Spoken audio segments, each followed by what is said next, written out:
Hi, my name is Mustafa. I am a professional marketer and I decided to try my hands on Turo, and I'm going to give you everything that you need to know from the bad, the good, and how you can save some money on Turo. What exactly is Turo? Turo is a sharing platform where individuals or people can borrow another person's car without an intermediary, similar to Airbnb. It's an online platform. You just go on there and you look at your location and you just find someone who is renting their car for a fee, and that's what it is. How did you come across Turo? I came across Turo through social media, and I thought I would give it a try as they entered the UK market, because it's predominantly in North America, in the States and Canada. And I had a car and that was just on the drive, and I thought, let me see if I can make some extra money. And here we are. Can you outline the various costs associated with Turo? This could be car ownership, whether it be outright or finance, road tax, mandatory comprehensive insurance, CC London charge, car wash, servicing and MOT. Sure, yeah. So there are two ways to go about Turo. The first way, we'll talk about if you own your car outright. If you own your car outright, the costs are a lot less than if you're going to lease a car. So the cost that you need to take on board is which tier that you're going to go with Turo. There's 3 tiers. There's 10%, there's 20%, and there's 35%. Each tier has a varied degree of percentage you give to them. So I think 10% is you give 10% to Turo as a partner, 20% you give 20% to Turo, 35% they take 35%. With that, with the 35%, you are fully covered in terms of road cover, in terms of where you're placed on the Turo platform, and you're more favourable to get more viewings of your profile because you're in a partnership with Turo. With the 10%, you have to manage everything on your own. Myself, I run a number of businesses, so I don't want to be disturbed at night. So I'm with the 35, and a customer takes your car and in the middle of the night and they have some form of incident, your phone doesn't want to be ringing up. You just want Turo to handle it. So it all depends on your circumstances. If you want to approach this on a 24/7 level, then the 10% will be better for you, more profits for yourself. But for people like myself, the 35 package. So that is for if you own your car outright. And if you are on a lease, you need to factor in the cost of your lease. You will need to factor in your road tax.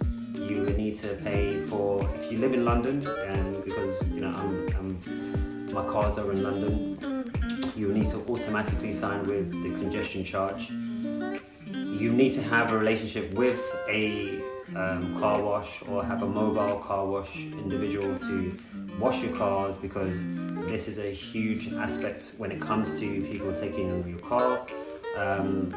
Other costs that you need to take in consideration, the type of fuel you have, because some people would want to prepay for your fuel.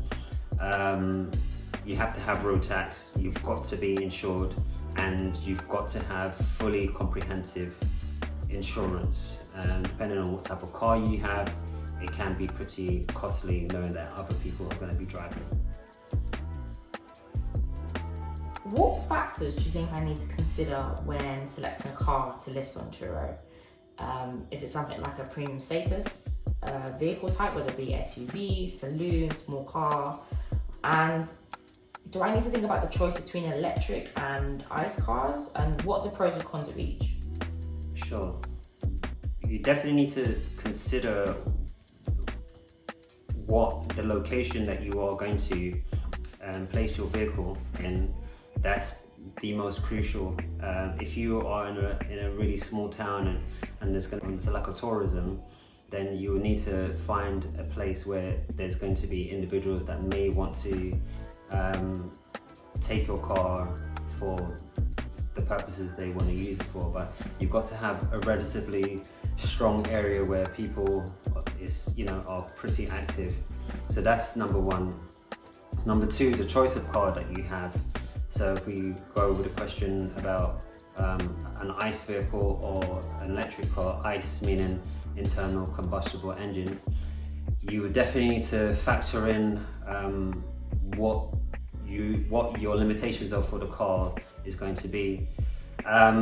So that's number one. Number two, an electric car in London, there's a lot of charging stations, but I know that outside London there isn't that much when you go to a rural town. So you'll need, anyone that's going to be taking your car, they'll probably factor that in.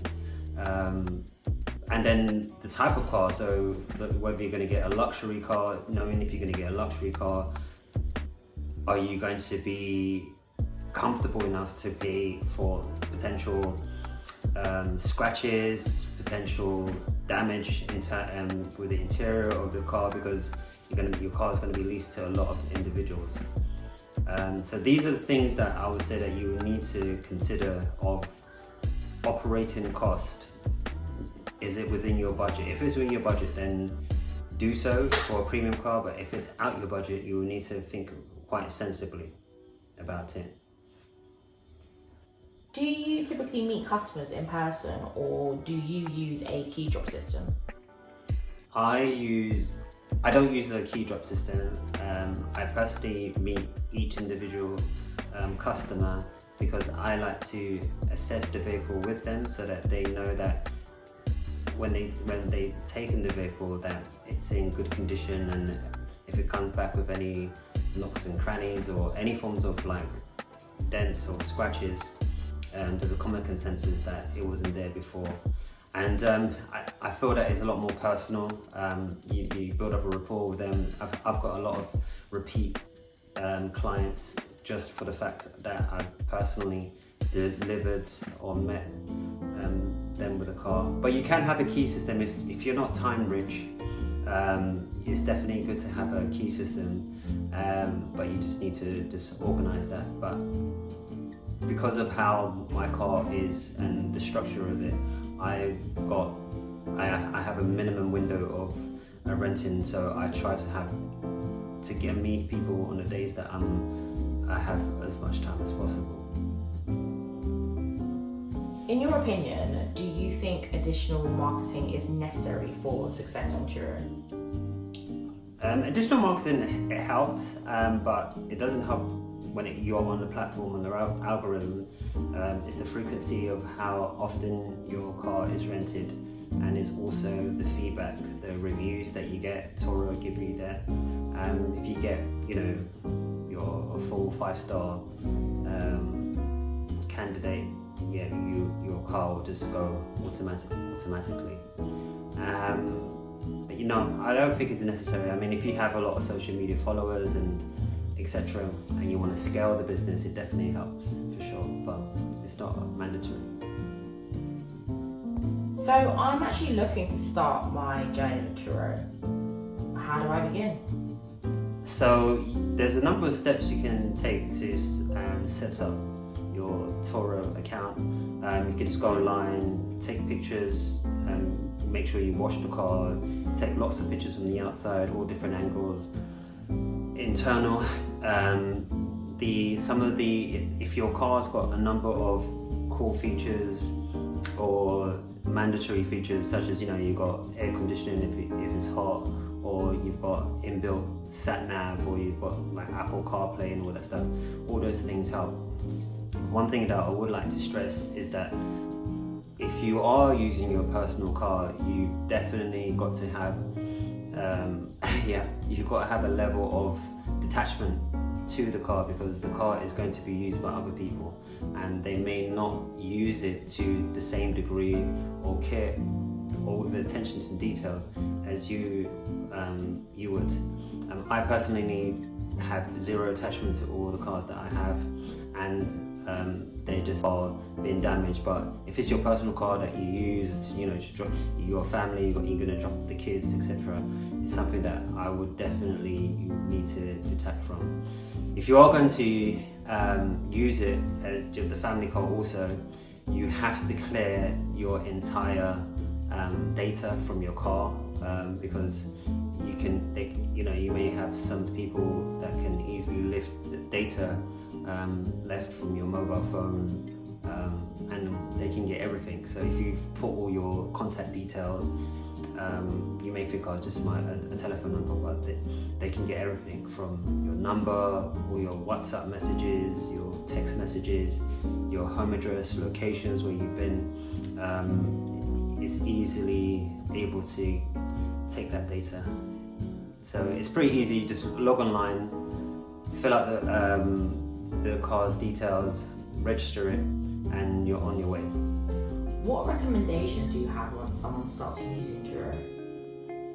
I would say that the first thing with the recommendations, I would say, is to decide whether you're going to pursue this as a business that you are just looking to make some extra income on, or you're going to look at it to scale.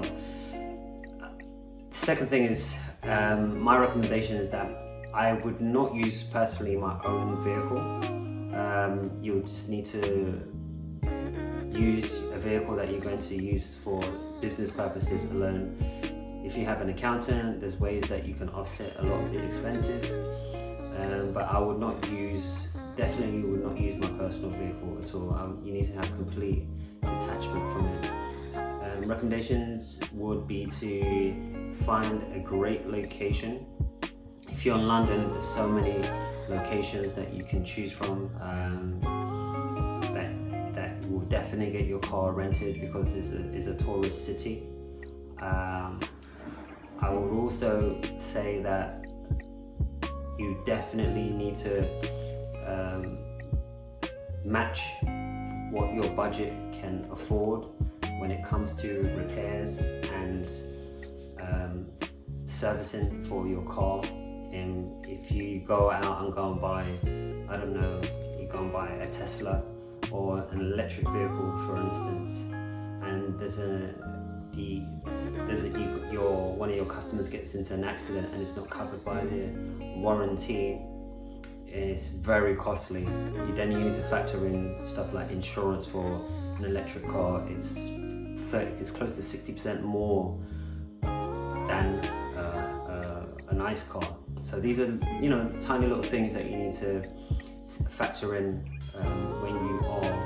But I will just go with a car that meets your budget, because it can become very costly. And the final recommendation, I would say, you have to be somewhat flexible if you're going to go on your own and do it. Because if you're not time rich, and when I mean time rich, if you don't have at least one day to dedicate to Turo, then it's not for you. This is not an armchair type of investment or a money making scheme. There is so much more about Turo that I've just skimmed over the surface with this. If you are looking to get into Turo and you want to know more about how I get on, and the finer details in terms of how I manage everything, there's a contact form you can look below on this video, and I'll be happy to share a lot more details, and we can book an appointment and we can talk through it.